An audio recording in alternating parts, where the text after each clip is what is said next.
à Dieu. On est heureux d'être dans la maison du Seigneur pour le louer, le célébrer, l'adorer. Et on va même faire face à la forte chaleur, mais tant pis. On va bénir le Seigneur de tout notre cœur. Je vous invite à chanter ce cantique « Tout joyeux bénissons le Seigneur ». Peut-être qu'au milieu de nous, il y a des bien-aimés qui ne sont pas joyeux en raison de certaines circonstances, mais nous voulons proclamer ce matin que Jésus est là, que Jésus ne vous a pas oublié, qu'il est capable de penser les plaies de votre cœur. Alléluia. Et pour ceux qui ne traversent pas de difficultés particulières, eh bien, louons Dieu aussi avec joie dans la dépendance de sa présence.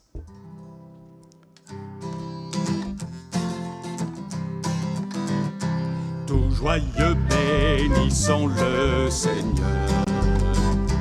Chantons et célébrons ses louanges, adorons avec foi le Sauveur. Nous joignant aux célestes phalanges, gloire à Dieu, que ce chant retentisse en tout lieu. Gloire à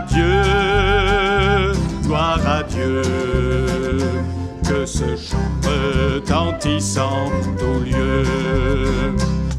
Dans son incomparable amour, du ciel envoya son Fils unique, et la terre et les cieux dans ce jour s'unissent pour chanter ce cantique. Gloire à Dieu, que ce chant retentisse en tout lieu. Gloire à Dieu, que ce chant retentisse en tout lieu. Le châtiment qui produit la paix, Jésus-Christ l'a subi pour mon âme. Il voulut expier nos forfaits en mourant lui sur le bois infâme. Gloire à Dieu, que ce chant retentisse en tout lieu. Gloire à Dieu, que ce chant retentisse en tout lieu. Nous voulons en retour, bon Sauveur, t'aimer par-dessus toute autre chose. Forme ton amour dans notre cœur, et puis de chacun de nous dispose. Gloire à Dieu,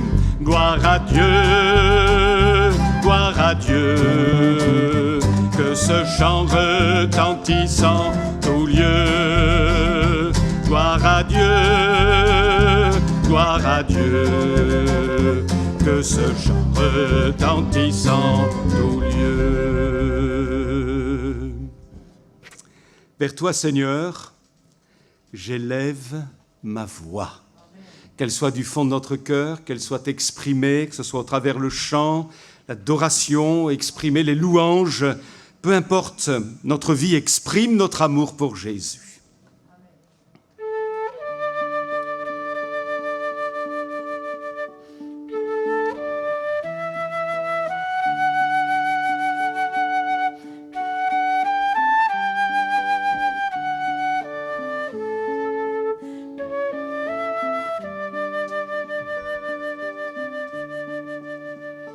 Vers toi, Seigneur, j'élève ma voix pour t'adorer, mon Sauveur, mon roi. Reçois, Seigneur, parfum, l'amour est le chant de nos cœurs.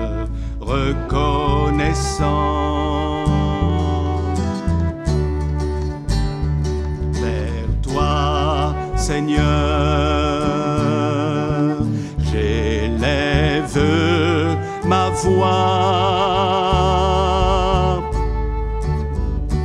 pour t'adorer, mon Sauveur, mon Roi. Reçois, Seigneur, comme un doux parfum, l'amour est le chant de nos cœurs reconnaissants. Une dernière fois, vers toi, Seigneur, j'élève ma voix pour t'adorer, mon Sauveur, mon Roi. Reçois, Seigneur, comme un doux parfum, l'amour est le chant de nos cœurs reconnaissants. La Bible dit dans le livre des psaumes, « Je t'exalterai », psaume 145, « Ô mon Dieu, mon Roi, et je bénirai ton nom à toujours et à perpétuité. Chaque jour, je te bénirai, et je célébrerai ton nom à toujours et à perpétuité. L'Éternel est grand et très digne de louange, et sa grandeur est insondable. Que chaque génération célèbre tes œuvres et publie tes hauts faits. Je dirai la splendeur glorieuse de ta majesté. Je chanterai tes merveilles. On parlera de ta puissance redoutable et je raconterai ta grandeur. Qu'on proclame le souvenir de ton immense bonté et qu'on célèbre ta justice. Chantons ensemble. Quand je contemple ta sainteté.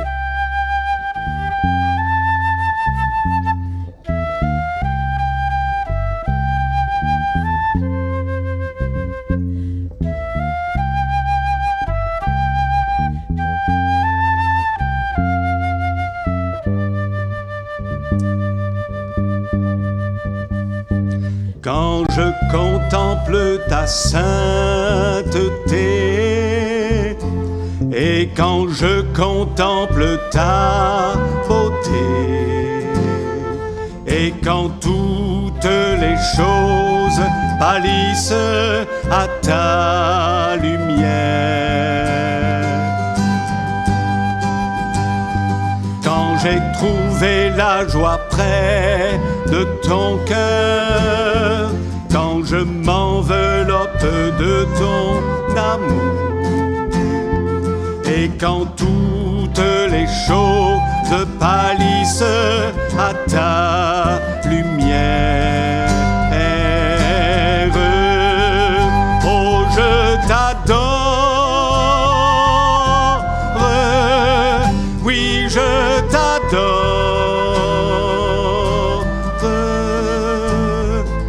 Si je vis, Seigneur, c'est pour t'adorer. Et oh, je t'adore. Oui, je t'adore.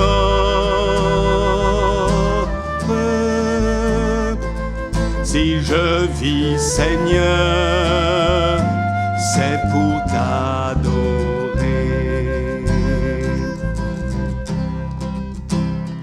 Quand je contemple ta sainteté, et quand je contemple ta beauté, et quand toutes les choses pâlissent à ta lumière,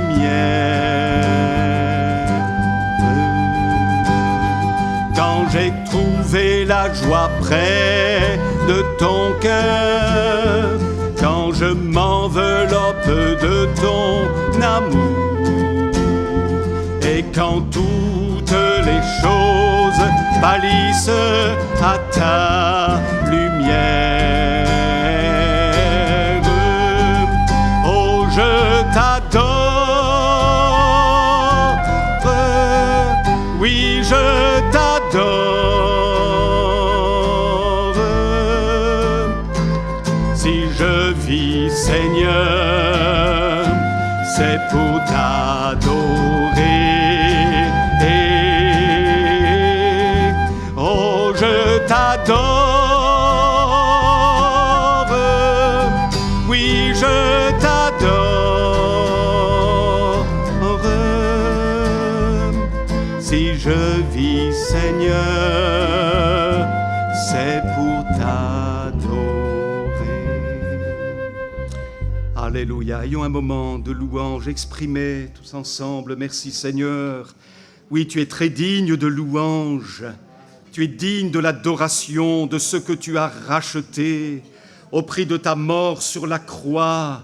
Merci pour la valeur du sang expiatoire. Merci d'avoir fait don de ta vie, d'être descendu du ciel de gloire. Louange à Jésus. Seigneur, ton peuple loue ton nom. Alléluia. Seigneur, il n'y a pas d'autre Dieu que toi.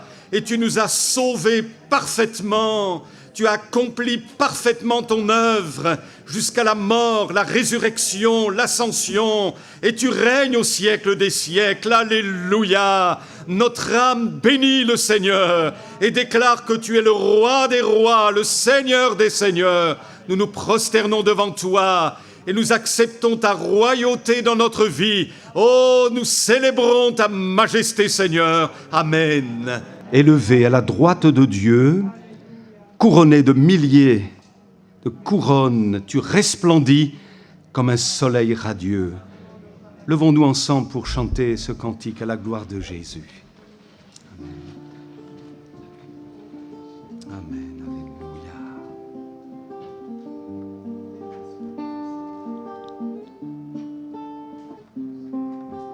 Alléluia. Élevé à la droite de Dieu, couronné de 1000 couronnes, tu resplendis comme un soleil radieux. Les êtres crient autour de ton trône, à l'agneau de Dieu soit la gloire. À l'agneau de Dieu la victoire. À l'agneau de Dieu soit le règne pour tous les siècles. Amen. L'Esprit Saint et l'épouse fidèle disent viens, c'est leur cœur qui appelle. Viens, ô Jésus, toi l'époux bien-aimé. Tous les élus ne cessent de chanter à l'agneau de Dieu. Alléluia. À l'agneau de Dieu la victoire. À l'agneau de Dieu soit le règne pour tous les siècles. Amen. Tous les peuples et toutes les nations d'un seul cœur, avec les milliers d'anges, entonneront en l'honneur de son nom ce chant de gloire avec force et louange. À l'agneau de Dieu soit la gloire. À l'agneau de Dieu la victoire. À l'agneau de Dieu soit le règne pour tous les siècles. Amen. La troisième strophe. Tous les peuples et toutes les nations d'un seul cœur, avec les milliers d'anges entonneront en l'honneur de son nom ce chant de gloire avec force et louange. À l'agneau de Dieu soit la gloire. À l'agneau de Dieu la victoire. À l'agneau de Dieu soit le règne pour tous les siècles. Amen. Merci de bénir maintenant ta parole, Seigneur, qui nous sera délivrée par Michael. Bénis-le, oins-le du Saint-Esprit. Communique-nous, communique aussi à tous nos internautes la parole dont nous avons tous besoin, Seigneur. Communique-nous la vie, Jésus. Alléluia, le salut, la grâce. Nous avons besoin de toi, notre Sauveur. Au nom de Jésus. Amen. Amen. Je suis très heureux d'être avec vous ce matin, d'avoir ce privilège de pouvoir être réunis avec vous, puisque ce n'est pas si simple en ce moment avec toutes les conditions qu'on connaît. Et en plus, j'ai du coup la chance de pouvoir tous vous voir et tous vous saluer, puisqu'on ne pourra pas le faire forcément à la fin ni au début, c'est un peu compliqué avec le protocole.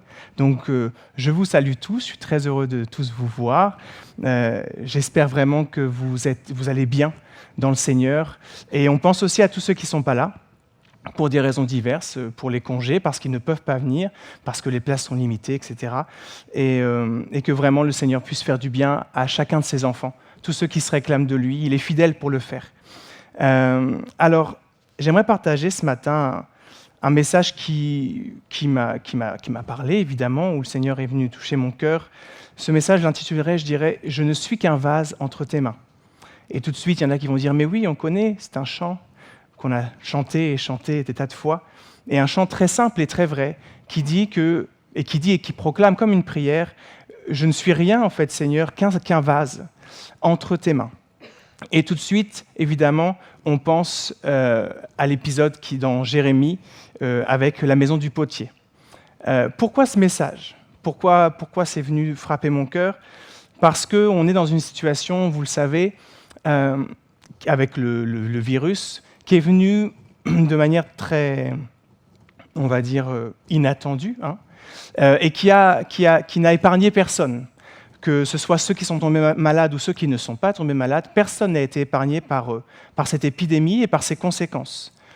Et lorsque ce virus est arrivé et a surpris tout le monde, en fait, finalement, puisque je pense qu'on a tous été surpris de ce qui s'est passé et des conséquences ensuite derrière, eh bien, ça nous a ramené, en tout cas moi, ça m'a ramené à une réalité très simple, mais très vraie, qui est que nous ne savons pas de quoi demain sera fait.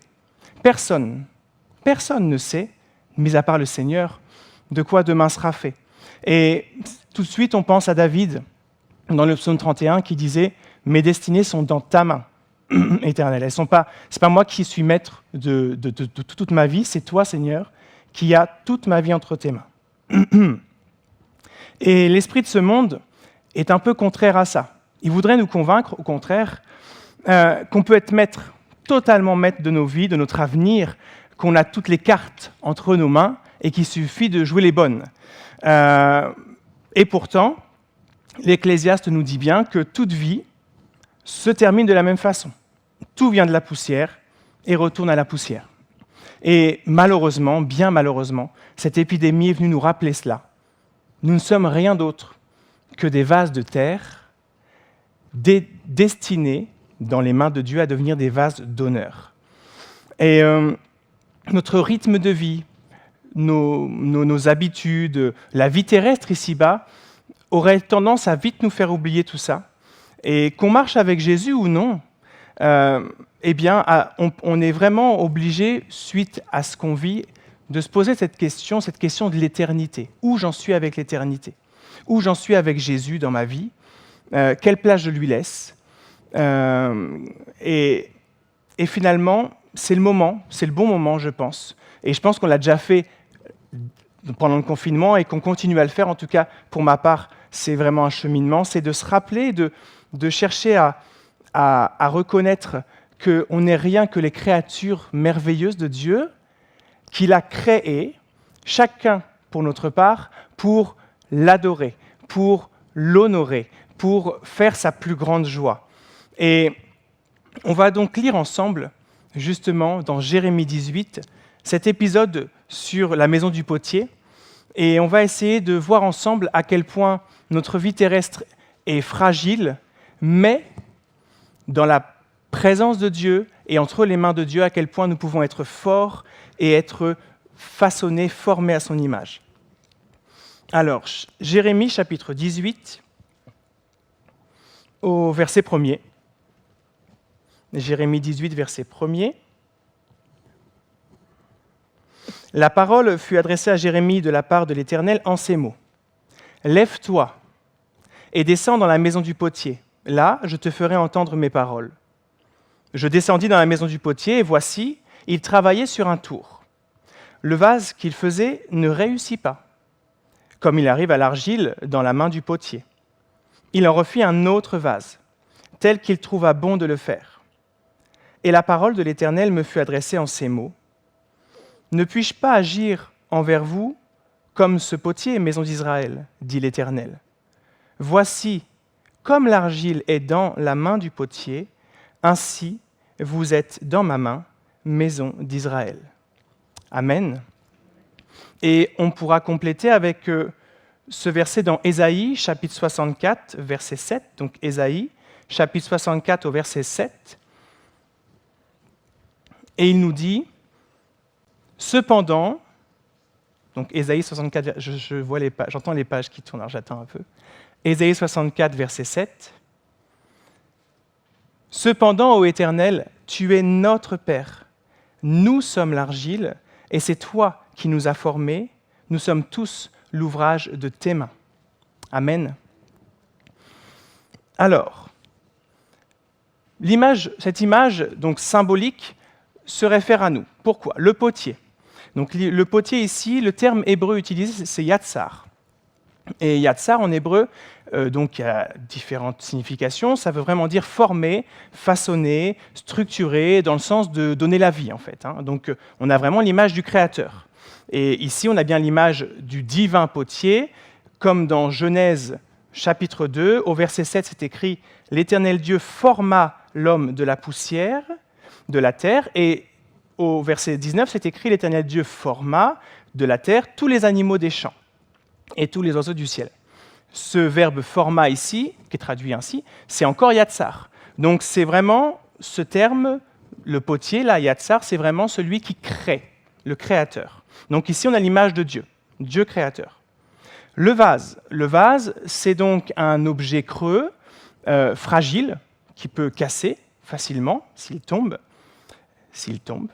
Voilà. Et c'est un objet creux donc, qui est destiné à être rempli. Et l'argile, donc, c'est une terre glaise, un peu molle, qui est malléable quand elle est humide. Alors, il ne faut pas qu'elle soit trop humide, évidemment, mais qui peut servir pour la poterie, les briques, les tuiles, et aussi pour la peau, de plus en plus, pour soigner les plaies, enfin ça m'existe depuis longtemps, pour nettoyer, pour purifier. Et on a même de l'argile dans certains médicaments, comme le Smecta. Enfin, voilà. Et l'argile, en fait, sa propriété, c'est de gonfler en présence d'eau et de rétrécir s'il y a un peu de sécheresse. Et lorsqu'elle rétrécit à cause de la sécheresse, elle devient même friable. Et c'est là qu'elle peut s'abîmer. Alors, ici, c'est assez clair que les vases d'argile, c'est chacun de nous. Et le potier, le divin potier, c'est notre Père, c'est le Dieu. Alors, on va ensemble s'intéresser à 3 points. On va commencer par le premier point, c'est dans la maison du potier. Puisque, verset 2, c'est écrit « Lève-toi et descends dans la maison du potier. Premièrement, Jérémie doit se lever. Il ne doit pas rester assis à sa place, attendre que ça vienne à lui et espérer que ça arrive de manière un peu inattendue, comme ça. Non, il doit faire une démarche, décider, choisir de se lever et descendre dans la maison du potier. Et pourquoi il fait ça ? Parce que Dieu lui dit, là, je te ferai entendre mes paroles. Cette parole, elle est pour chacun de nous. Dieu est disposé à parler à chacun de nous. Il ne parle pas qu'à certaines personnes. Dieu, lorsque nous choisissons de vivre avec lui et lorsque nous lui laissons la place dans nos vies, la place qui lui est due et toujours plus de place, eh bien, lorsque nous venons à lui, si nous descendons dans la maison du potier, on pourrait imaginer là dans la présence de Dieu en fait, eh bien, Dieu est disposé à nous faire entendre sa voix. C'est donc une démarche qui doit vraiment être décidée, déterminée de notre part. Parfois, se lever demande un peu d'effort. Parfois, se lever nous fait sortir de notre confort, de nos limites aussi. Et finalement, on a parfois des difficultés à se lever. Vraiment, au-delà du simple fait de se lever de sa chaise. On imagine là qu'il y a vraiment se lever, se déplacer, c'est faire le choix d'aller, quoi, et de ne pas rester là où on est et d'attendre que ça vienne. Et on pense tout de suite, en tout cas moi j'ai tout de suite pensé aux disciples qui ont suivi Jésus. À chaque fois, on a cette parole qui dit qu'ils ont tout laissé, qu'ils se sont levés, ils ont tout laissé, ils ont suivi Jésus. Mais ils se sont levés pour le suivre. Ils ont décidé de le faire et ils ont tout laissé. On pourra ici penser au verset dans Psaume 16, verset 11, qui dit « Tu me fais connaître le sentier de la vie, il y a d'abondantes joies dans ta présence, un bonheur éternel à ta droite. » On retiendra ici « d'abondantes joies dans ta présence ». Quand je viens dans ta présence, Seigneur, je peux être rassasié de ta joie. Pas une joie éphémère, pas la joie de ce monde, et parfois une joie qu'on n'a pas, puisque on passe tous par des moments où la joie, on ne l'a pas. Elle n'est pas là. Pour plein de raisons qui sont légitimes. Il ne s'agit pas de dire on devrait quand même être joyeux, on est chrétien après tout. Non, ce n'est pas si simple. Il y a des vraies raisons qui nous amènent à ne pas être dans la joie. Et le Seigneur, quand il voit ça, il ne se dit pas pas possible, ils ne sont vraiment pas de bons chrétiens. Non. Il a au contraire compassion de nous et il nous appelle à venir dans sa présence. Et là, à recevoir par l'Esprit une joie qui est cette joie du racheté, cette joie de celui qui connaît son Dieu, cette joie de celui qui sait où il va, cette joie de celui qui peut se reposer parfaitement et absolument sur le rocher des siècles, sur Jésus.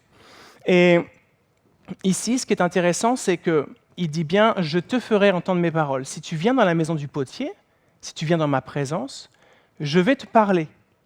Donc, il y a aussi une dimension, on le répète souvent, mais c'est toujours important de le redire, quand nous venons dans la présence de Dieu, il ne s'agit pas simplement de déballer notre sac, même si c'est important de le faire, de tout déposer à ses pieds, oui, et ensuite d'écouter, de laisser notre oreille disponible, notre cœur ouvert, et d'écouter ce que lui a à nous dire, ce que lui veut nous apprendre, pour différentes choses. Pour connaître le sentier de la vie, c'est ce qu'on lisait dans le psaume, donc vraiment pour mieux connaître la direction que Dieu a pour nous, pour mieux connaître le cœur de Dieu et être ainsi rassuré dans sa présence, pour entendre cette voix rassurante dans les moments les plus difficiles de nos vies, pour trouver aussi une joie abondante, et même on pourrait ici penser au verset dans Jean 10, où Jésus dit « Je suis venu pour que chacun d'entre nous, pour que les humains ici-bas aient la vie et qu'elle l'ait en abondance. » C'est pas juste pour avoir la vie, une simple vie, mais c'est une vie abondante. Et il ne faut pas avoir, je pense, honte ou peur ou se contenter de parfois peu ou trop peu avec Jésus. Au contraire, il veut nous donner et avec abondance. Il veut vraiment nous remplir. Il veut prendre toute la place dans nos vies pour que notre vie soit abondamment bénie de lui. Il ne veut pas nous bénir de manière petite ou limitée, mais avec abondance.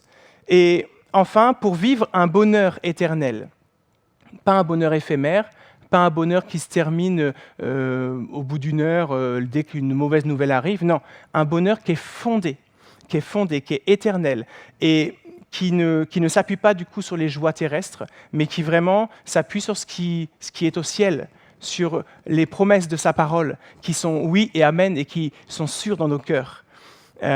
Ici d'ailleurs, le terme bonheur, dans le psaume 16, là au verset 11, on entend parler ici en fait de bénédiction.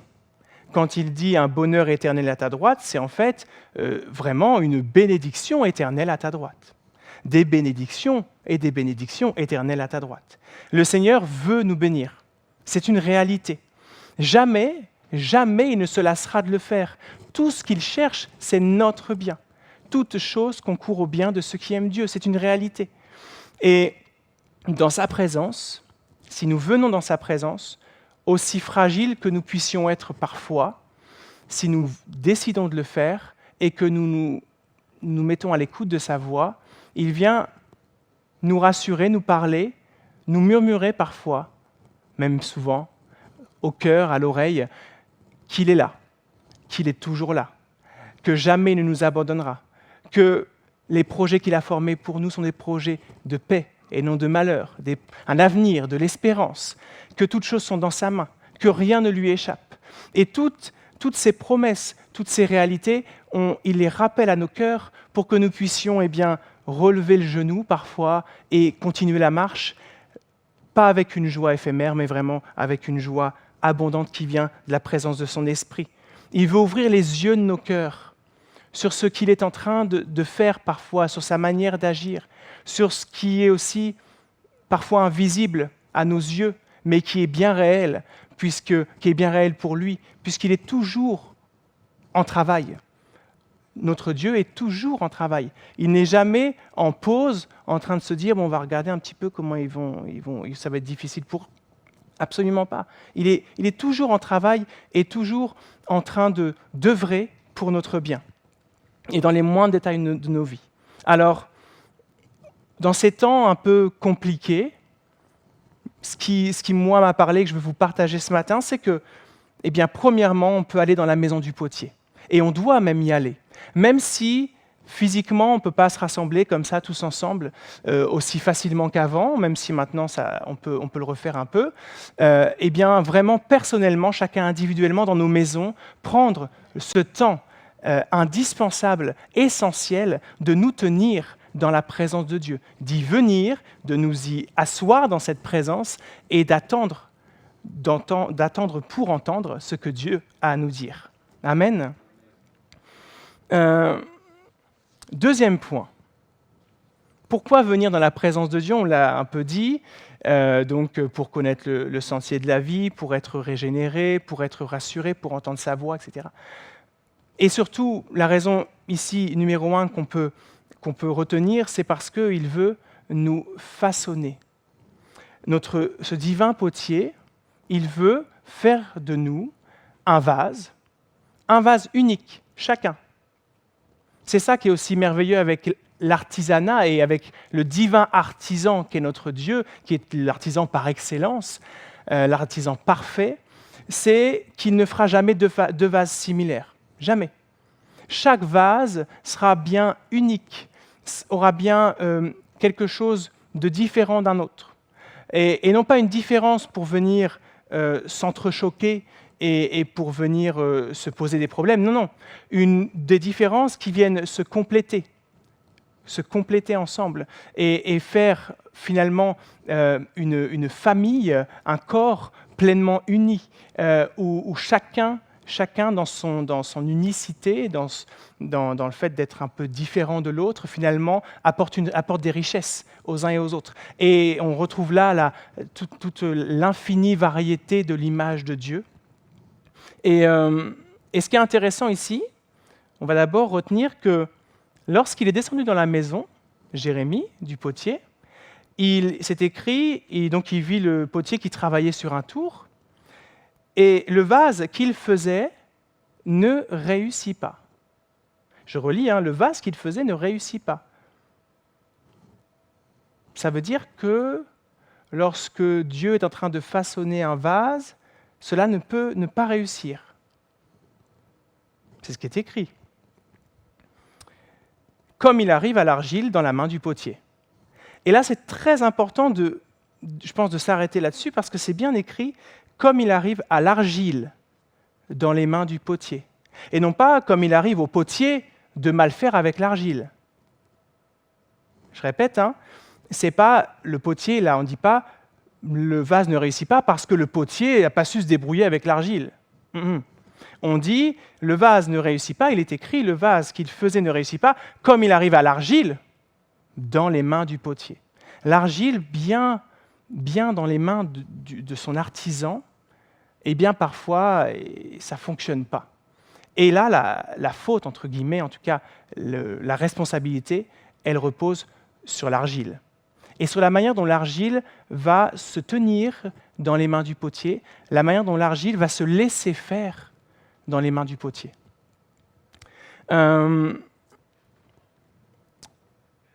Ici, l'image du vase qui ne réussit pas, on peut tout de suite penser à Adam ou à chacun d'entre nous qui, au départ de nos vies, et Adam, en tout cas un peu plus tard, mais Adam qui a péché et nous qui sommes les héritiers de ça.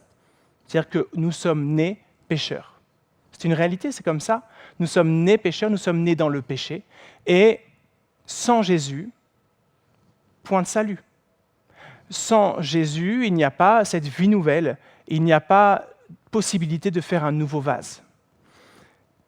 Puisque c'est écrit juste après, il en refit un autre vase. Et là, on remarque bien qu'il ne s'est pas écrit entre deux, il a jeté l'argile.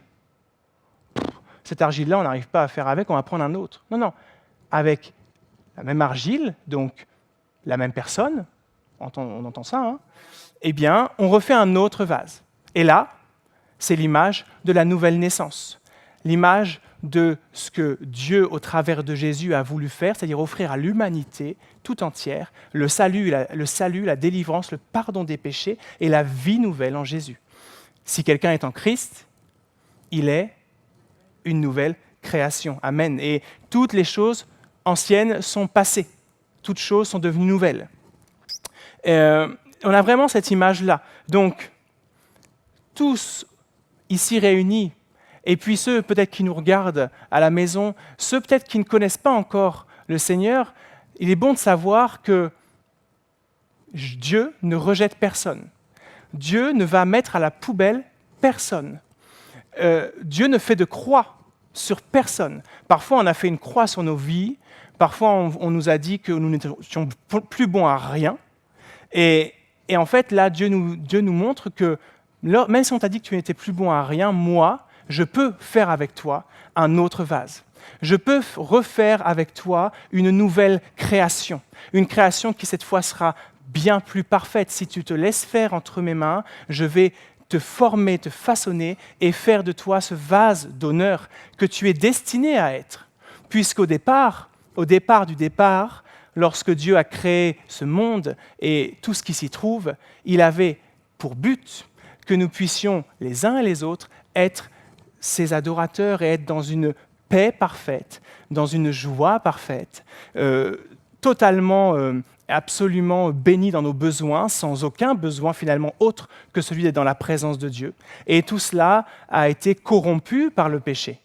Mais, dans ce qui nous montre ici, c'est que si nous venons à Jésus, eh bien nous pouvons recevoir le pardon de nos péchés. Jésus est celui qui est mort à la croix pour porter chacun de nos péchés. Tous ici présents, nous sommes ici par la grâce de Dieu, parce que Dieu nous a fait grâce.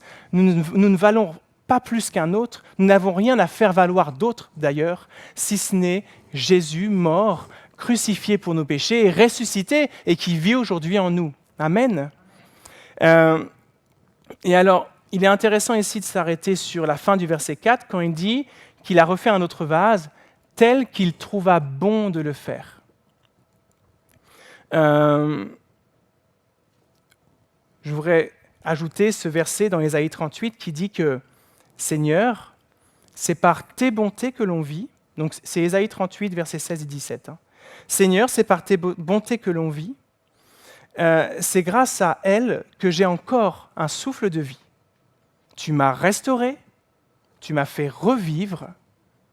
Mon amertume s'est changée en bien-être. Tu m'as aimé au point de me retirer de la fosse de destruction, car tu as jeté derrière toi tous mes péchés. » Alléluia. Tu m'as aimé au point de me retirer de la fosse de destruction. C'est notre témoignage à chacun d'entre nous. Car tu as jeté derrière toi tous mes péchés. Amen.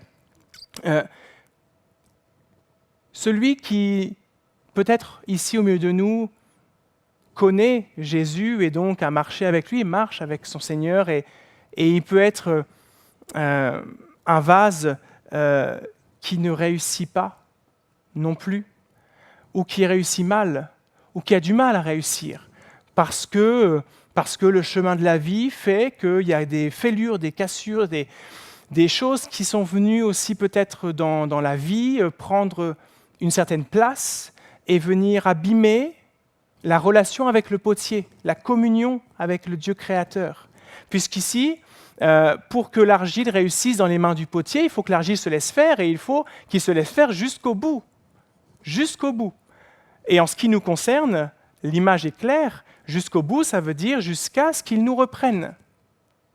Donc du départ où nous disons « Seigneur, je t'appartiens, je te donne ma vie », il fait avec nous un autre vase, un vase nouveau, qu'il veut remplir de son esprit. Et ce vase, il le façonne du départ où nous donnons notre vie jusqu'à ce qu'il nous reprenne. C'est pas « il nous a façonné en 1 mois, 2 mois, 1 an, c'est bon, on est là, on est un vase nouveau ». Non, nous sommes un vase en perpétuelle formation, construction. Et c'est important de se le rappeler parce que c'est un peu ce que dit la parole, que celui qui est debout prenne garde de tomber.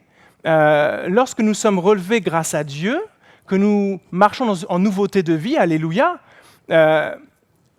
rien n'est acquis, dans le sens où nous sommes encore des êtres humains qui auraient tendance charnellement à pécher.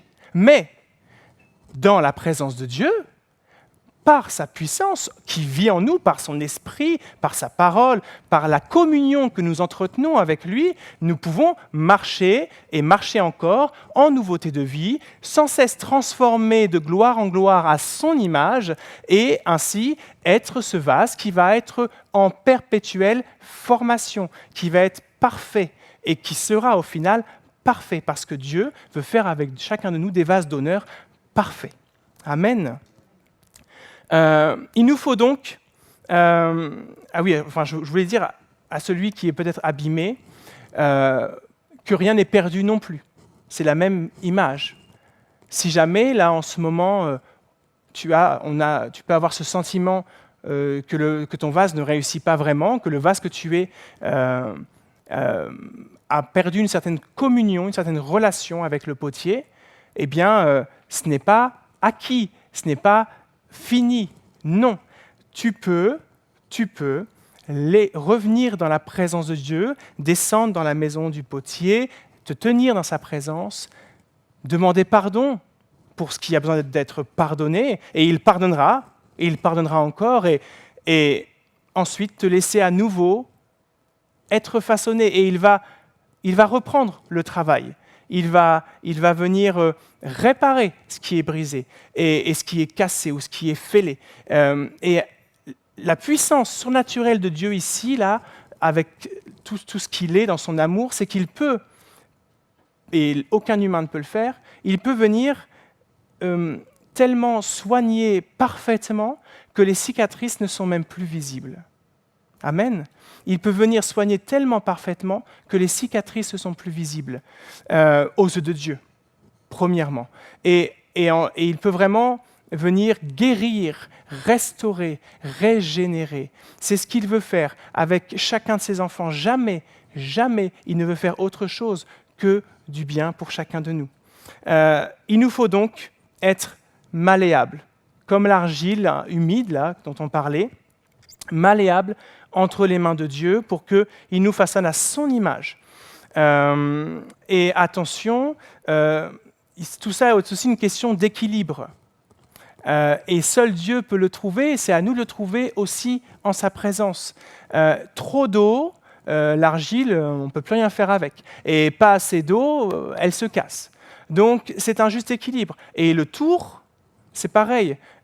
Si le rythme du tour n'est pas le bon, et n'est pas en corrélation avec le travail, les mains de l'argile, ça part dans tous les sens.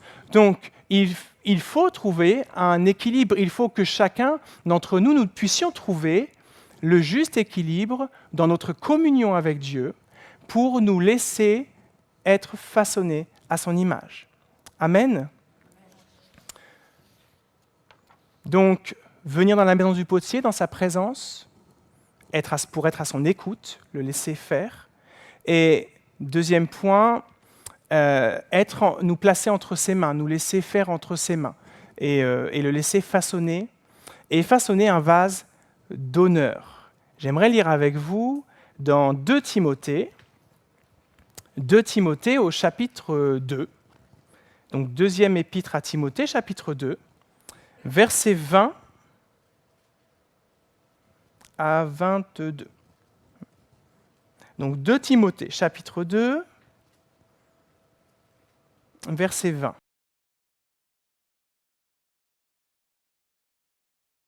« 2 Timothée, chapitre 2, verset 20.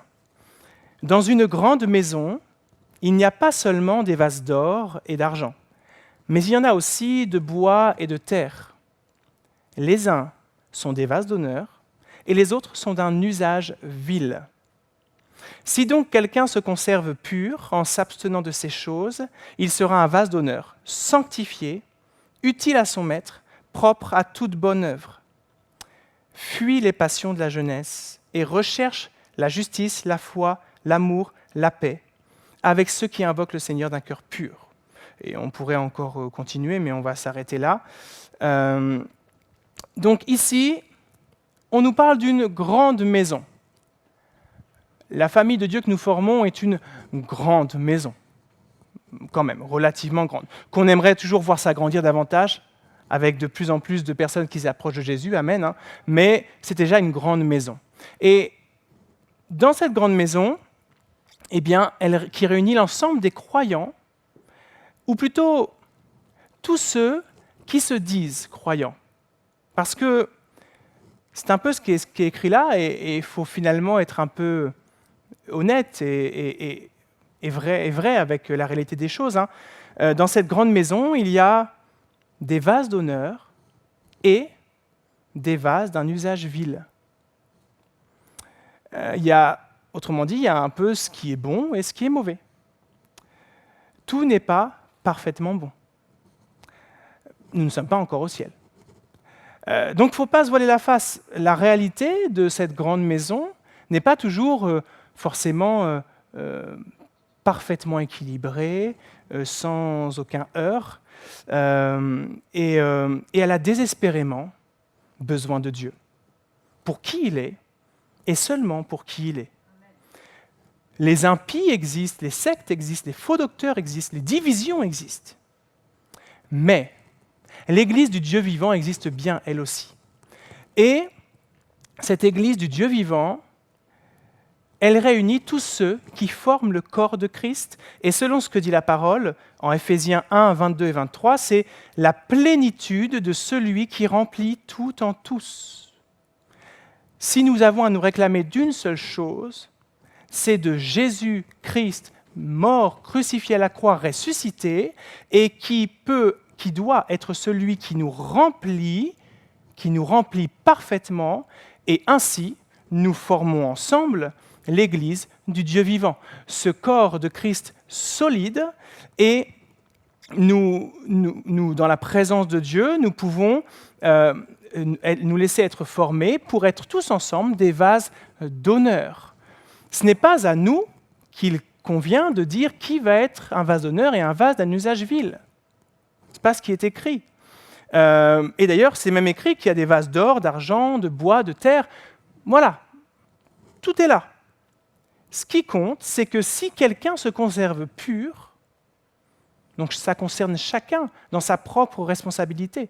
Ce n'est pas à nous de venir dire à l'autre « je trouve que tu n'es pas assez pur ». S'abstenant de ces choses, il sera un vase d'honneur, sanctifié, utile à son maître, propre à toute bonne œuvre. Et juste après, on nous dit que fuir les passions de la jeunesse est utile, et de rechercher la justice, la foi, l'amour, la paix. Alors, on pourrait se dire, bon, ça concerne que les jeunes, puisque avant c'était écrit « fuir les passions de la jeunesse », donc forcément, il n'y a que les jeunes qui ont besoin de rechercher la justice, la foi, l'amour et la paix. Je ne pense pas. Je pense qu'au départ de nos vies, en effet, fuir les passions de la jeunesse parce que dans la jeunesse, on peut parfois être, on va dire, plus fragile, peut-être plus tenté, peut-être plus passionné, c'est là le terme, au point de ne pas savoir bien s'équilibrer, certes, et de manquer d'une certaine sagesse aussi. Et recherche de ta jeunesse jusqu'à ce que Jésus revienne, recherche la justice, la foi, l'amour, la paix, avec ceux qui invoquent le Seigneur d'un cœur pur. C'est un programme. Et je pense qu'on n'a jamais fini de chercher suffisamment la justice, la foi, l'amour et la paix avec ceux qui invoquent Jésus d'un cœur pur.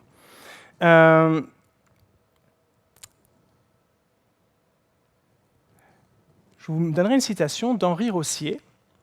Henri Rossier, c'était un médecin au XIXe siècle qui a en fait énormément soigné de personnes, non pas seulement parce qu'il était médecin, mais surtout parce qu'il était chrétien. Et qu'il a pu, de tas de manières, témoigner de l'œuvre de Jésus et faire beaucoup de témoignages et donc beaucoup de bien à ses patients qui ensuite se sont approchés de Dieu. Et il dit cette phrase que j'ai trouvé vraiment en lien avec ce vase d'honneur sanctifié, utile à son maître et propre à toute bonne œuvre.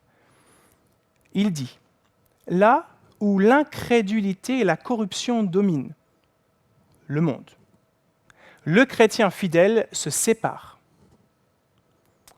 En rapport avec les individus, les gens autour de lui, il se purifie. Avec les convoitises, toutes les tentations qui viennent, soyons honnêtes pour chacun de nous, il les fuit. Et avec le bien, il le poursuit. Je relis. Là où l'incrédulité et la corruption dominent, le chrétien fidèle se sépare.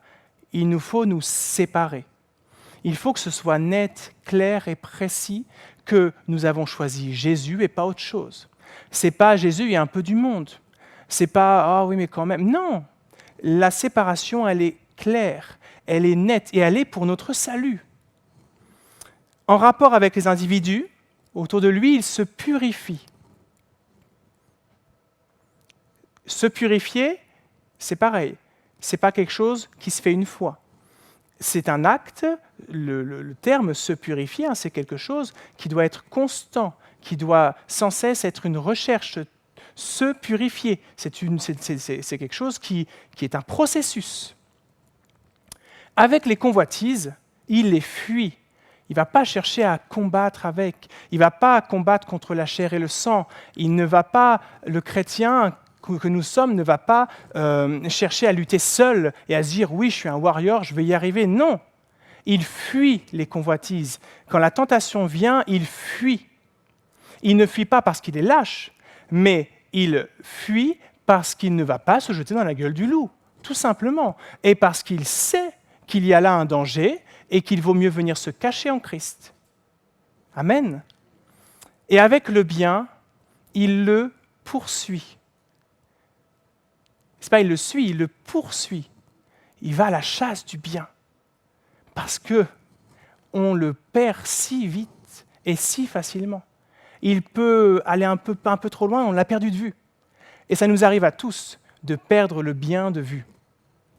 Et quand c'est comme ça, ça devient vite compliqué. On peut être un chrétien fidèle séparé, qui se purifie et qui fuit les convoitises du monde. Si on oublie, par contre, d'être en marche et de poursuivre et de poursuivre et de poursuivre le bien selon Dieu, ça devient compliqué. Alors, j'ajouterai à cette citation 2 versets, Hébreux 12, 14, « Vous recherchez la paix avec tous, et la sanctification sans laquelle nul ne verra le Seigneur. » La sanctification est essentielle. Sanctification, purification, c'est essentiel. Et Psaume 34, verset 15, qui a été aussi repris dans 1 Pierre 3 au verset 11, « Fuis le mal, et fais le bien. Recherche la paix et poursuis-la. » Le potier, il va vraiment vouloir agir sur l'argile que nous sommes, comme il le veut. Du début à la fin, il va venir travailler, mettre des détails, corriger, vraiment remodeler, pour nous donner une forme qui sera la forme que lui souhaite. Pas celle que nous avons prévue, pas celle que nous avons parfois imaginée. Tout ce que nous projetons, n'oublions jamais de le remettre entre les mains de Dieu, qui lui seul fait ce qu'il veut, quand il veut, comme il veut, et non pas parce que ce serait un autoritaire qui dit « ce sera comme ça et pas autrement ». Non, parce qu'il veut notre bien. Voilà pourquoi il fait ce qu'il veut, comme il veut et quand il veut. C'est pour notre bien, pour rien d'autre. Et l'argile que nous sommes en face de ce potier, mais nous n'avons rien à dire. Nous ne devrions rien avoir à dire. Et notre rôle, il consiste vraiment à nous laisser faire. À nous laisser faire. Et soyons honnêtes, parfois, il peut nous arriver de résister au Seigneur, de ne pas accepter la manière de faire, la façon dont il conduit les choses, dont il forme, modèle, même parfois ce qu'il est en train de faire de nous, on peut ne pas être d'accord avec ça, parce qu'on n'a pas imaginé les choses ainsi. Et c'est essentiel alors d'être pleinement soumis au potier, de le laisser faire. Pourquoi ? Je répète, parce qu'il veut notre bien, parce qu'il est l'expert, il est l'artisan par excellence. Il voit ce que nous ne voyons pas encore. Il était, il est et il sera. Omnipotent, omniscient. On ne peut pas faire autre chose que de lui faire pleinement confiance. Et vraiment, c'est notre démarche en tant qu'argile, de nous laisser être modelés à l'image de Dieu et selon ce que lui a décidé de faire au moment où il a décidé de le faire. Et parfois même, ça ne fait pas toujours du bien. Ça peut faire mal. Parce que s'il faut venir corriger, il faut venir appuyer un peu avec le doigt, là, ici. Il faut venir tordre un peu, là, enfin, remettre correctement. Ça peut faire un peu mal, oui, c'est vrai. Et à ce moment-là, on peut se dire, mais pourquoi j'ai mal ? Et finalement, n'oublions jamais que même lorsque nous avons mal, le Seigneur sait ce qu'il fait. Il sait ce qu'il fait. Évidemment, c'est très facile à dire et beaucoup plus difficile à vivre. On en convient. Mais rappelons-nous encore, avec cette image, avec les paroles de la promesse, les promesses de la parole, j'ai dit les paroles de la promesse, les promesses de la parole, et aussi avec ce que nous avons déjà vécu avec Dieu, tout ce qu'il a déjà fait avec nos vies et avec nous, qui sont déjà des témoignages puissants et vivants que notre Dieu est bon, que notre Dieu est fidèle, que notre Dieu sait ce qu'il fait. Et que parfois, dans le fort du combat, on se dit « mais où ça va tout ça ? Mais pourquoi ?»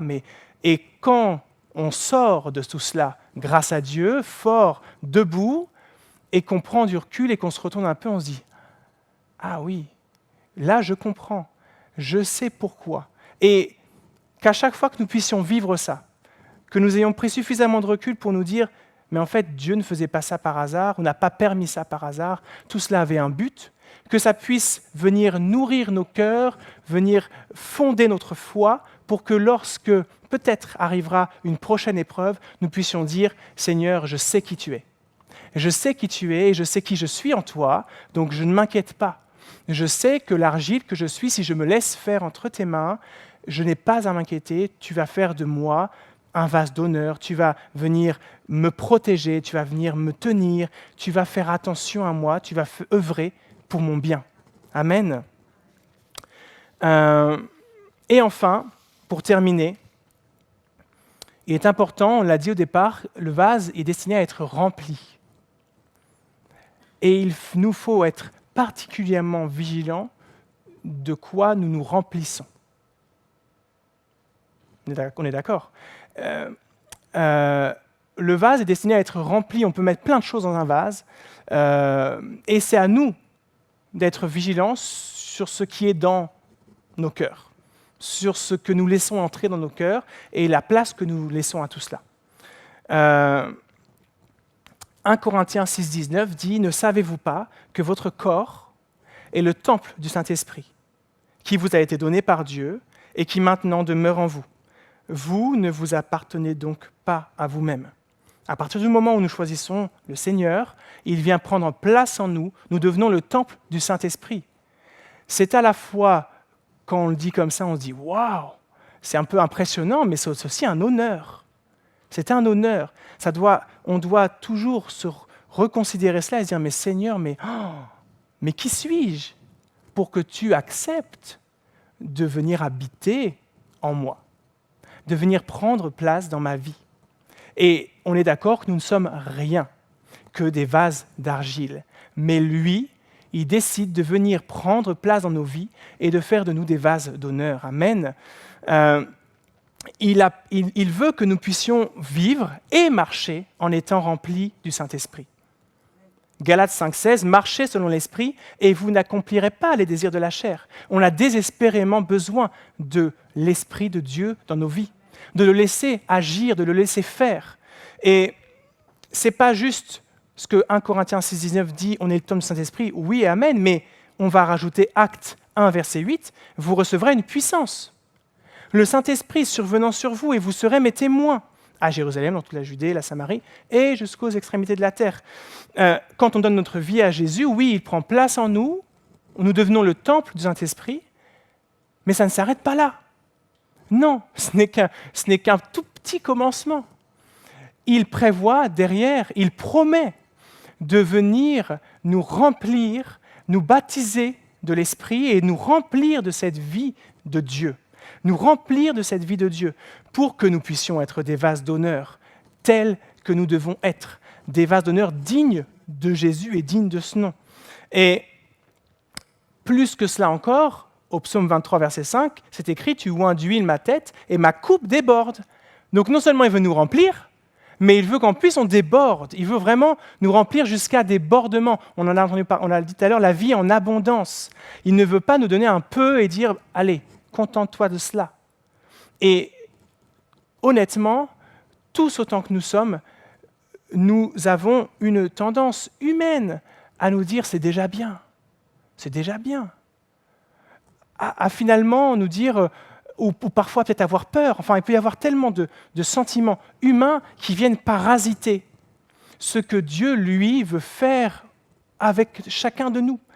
Aussi inutile que nous puissions nous imaginer, il veut faire de nous des vases d'honneur utiles au Maître, propres à toute bonne œuvre. Donc vraiment, personne n'est inutile, personne. Et la vie qu'il place en nous, la vie de l'Esprit qu'il veut faire abonder en nous et surabonder, c'est pour chacun. Ce n'est pas pour quelques-uns qui auraient une connexion particulière avec Dieu que nous n'avons pas. Non, c'est pour chacun. Évidemment, c'est à chacun selon ce que Dieu conduit, et donc ce n'est pas de manière photocopiée. Ce qui se passe dans la vie de mon voisin, je peux y aspirer, oui, mais je ne cherche pas à vivre de la même manière que mon voisin, parce que je suis moi-même et que Dieu a prévu pour moi mon chemin et qu'il a prévu de me faire vivre les mêmes expériences, mais pour moi, selon la manière dont je dois, moi, les vivre.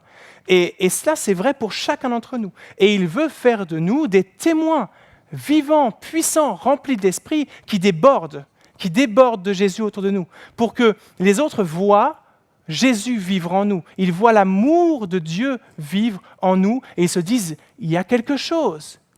Lui, elle, il y a quelque chose. Ça fait des années peut-être que je le connais. Je voudrais dire aussi, parfois, ça fait des années et on se dit, mais il ne se passe rien. Je parle ou je parle parfois pas parce que je ne peux pas parler. Mais je suis un chrétien, je suis là et j'espère et je prie pour lui, je prie pour elle. Et il ne se passe rien. Mais il ne se passe pas rien.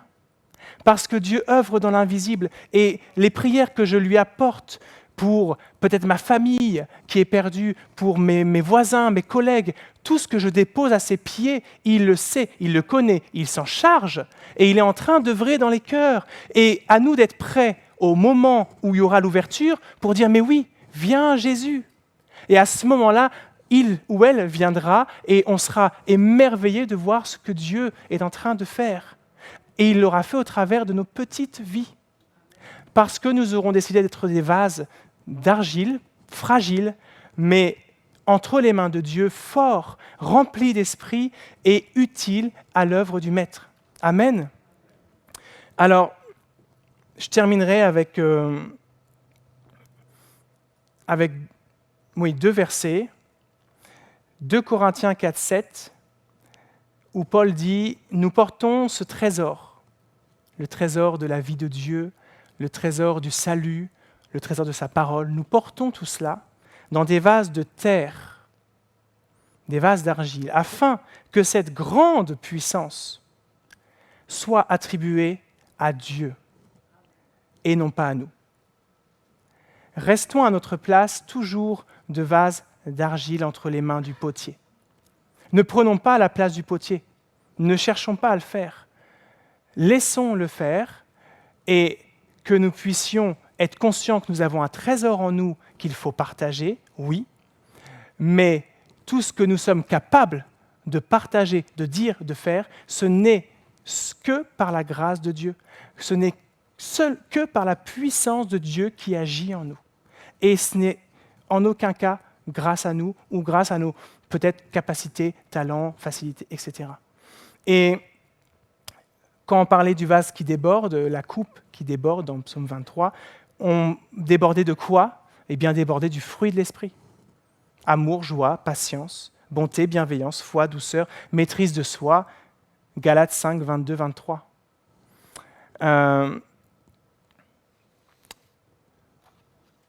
Pour conclure, bien, je trouve qu'il n'y a rien de plus simple et de plus évident pour moi et de plus vrai de simplement reprendre les paroles de ce chant que vous connaissez tous. Je ne suis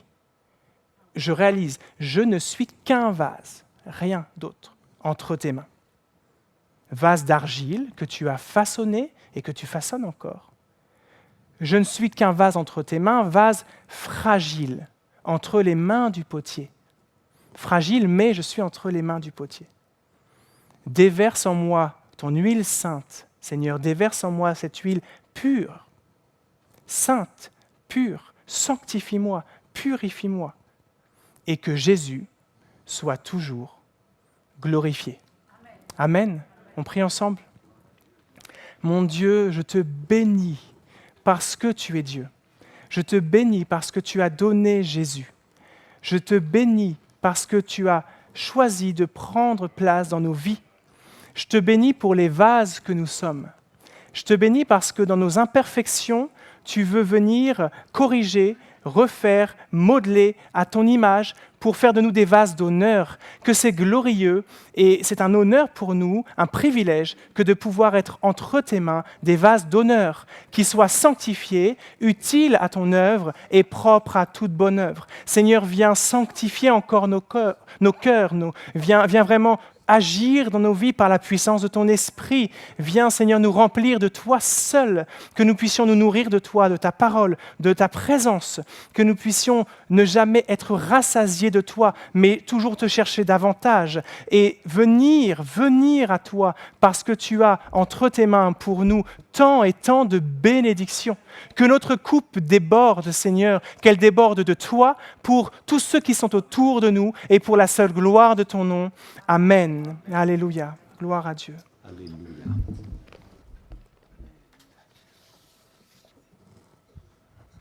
Dieu, alléluia. Nous allons conclure par deux chants. Je louerai l'Éternel de tout mon cœur. Merci au Seigneur pour sa parole.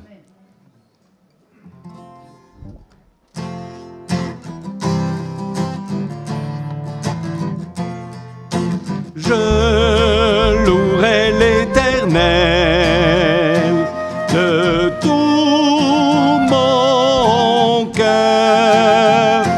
Je raconterai toutes tes merveilles. Je chanterai ton nom. Je louerai l'Éternel de tout mon cœur. Je ferai de toi le sujet de ma joie. Alléluia.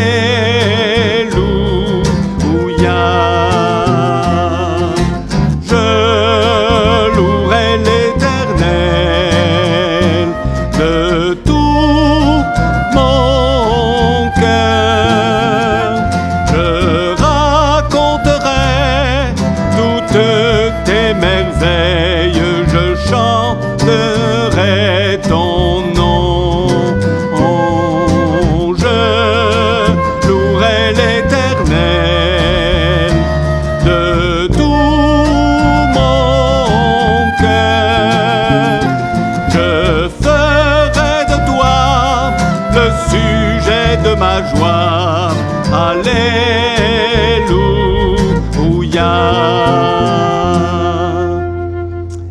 Amen. Et on conclut par le chant qui dit « Majesté, louez sa majesté. Il demeure le potier, nous sommes l'argile. » Et merci au Seigneur pour ce qu'il a déjà réussi à faire avec nous. Alléluia. Majesté.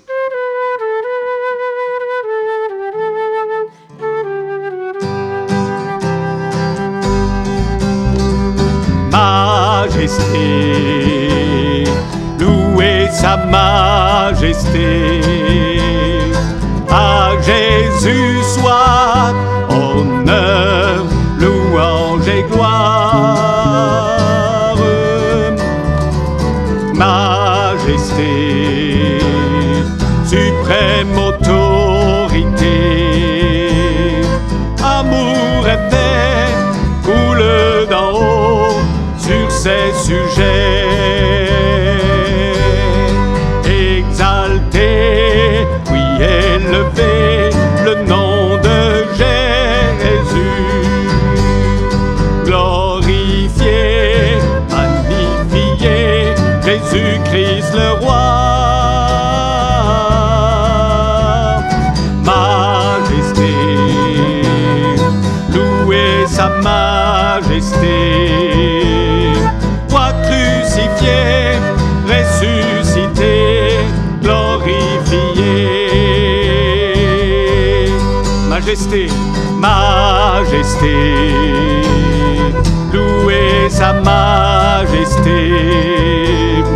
À Jésus soit honneur, louange et gloire. Majesté, suprême autorité, amour et paix coule d'en haut sur ses sujets. Exalté, oui élevé, le nom de Jésus. Glorifié, magnifié, Jésus Jésus-Christ le roi. Majesté, louez sa majesté. Roi crucifié, ressuscité, glorifié. Amen. Gloire à Dieu. Un grand merci au Seigneur pour ces bons moments.